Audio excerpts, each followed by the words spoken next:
The UN High Commissioner for Human Rights, Michelle Bachelet, has suggested that the discovery of dead civilians in the Ukrainian town of Bucha raised questions about possible war crimes. Reuters has confirmed that its correspondents saw corpses in Bucha, including one man who lay sprawled by the roadside with his hands tied behind his back and a bullet wound to his head. The city's deputy mayor said that 50 dead residents had been victims of extrajudicial killings carried out by Russian troops. In his address to the United Nations yesterday, Ukraine's president, Vladimir Zelensky, gave the UN Security Council a harrowing account of atrocities in his country and demanded that Russian leaders be brought to justice for war crimes. Zelensky added, "The Russian military and those who gave them orders must be brought to justice immediately for war crimes in Ukraine. Anyone who has given criminal orders and carried them out by killing our people will be brought before the tribunal, which should be similar to the Nuremberg Tribunal."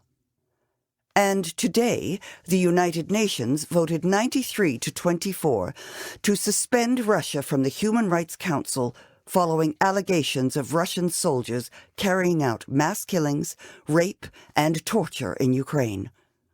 Mr. Hermann Göring, you have related to the tribunal here in Nuremberg the manner in which you and others cooperated in concentrating all authority in the German state in the hands of the Führer. Is that right? Well, Mr. Justice Jackson, I was speaking about myself and to what extent I had a part in it. Is there any defendant in the box you know of who did not cooperate toward that end as far as was possible? None of the defendants here opposed or obstructed the Führer. Now, Mr. Göring, I want to call your attention to the fruits of this system. You, as I understand it, were informed in 1940 of an impending attack by the German army on Soviet Russia?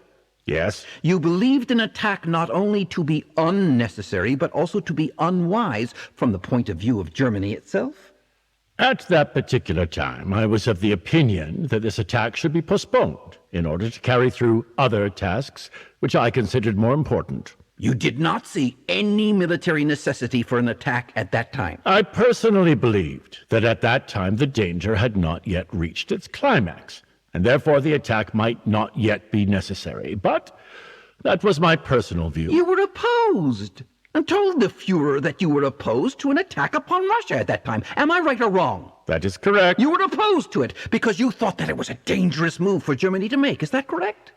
Yes, I was of the opinion that the moment had not come for this undertaking, and that measures should be taken which were more expedient as far as Germany was concerned. And yet, because of the Führer system, as I understand you, you could give no warning to the German people. You could bring no pressure of any kind to bear to prevent that step. We were at war, and such differences of opinion as far as strategy was concerned could not be brought before the public forum during war. The German people did not know about the declaration of war against Russia until after the war with Russia had started.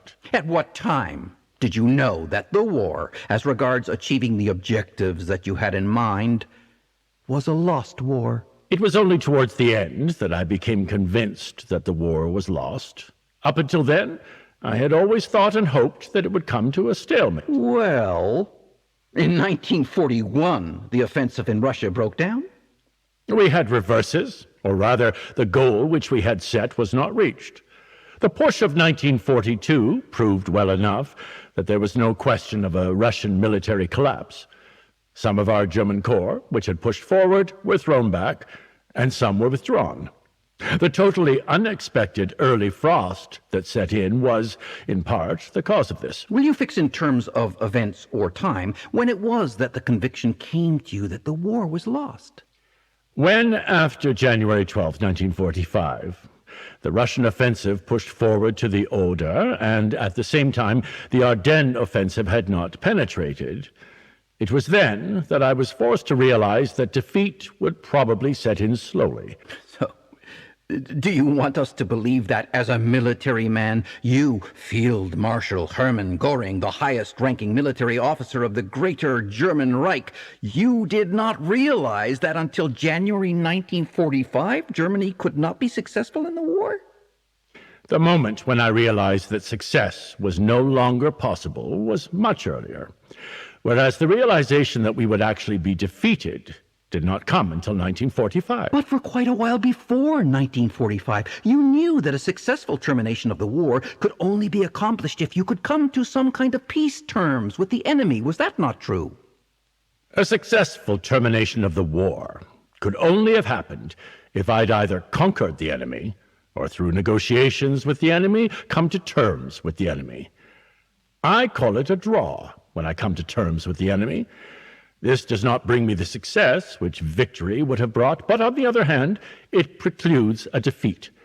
This is a conclusion without victors or vanquished. But you knew that it was Hitler's policy never to negotiate, and you knew that as long as he was the head of the government, the enemy would not negotiate with Germany, did you not?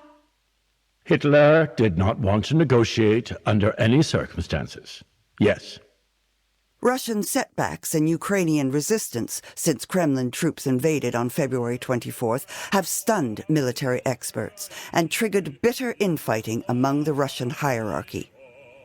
Another official said, "I think it's also likely that within the Russian system, various elements are going to be blaming each other for the lack of success.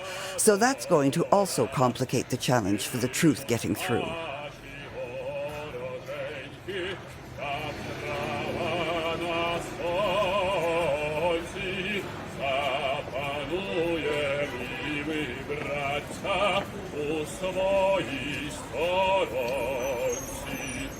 Душу тіло ми положим за нашу свободу.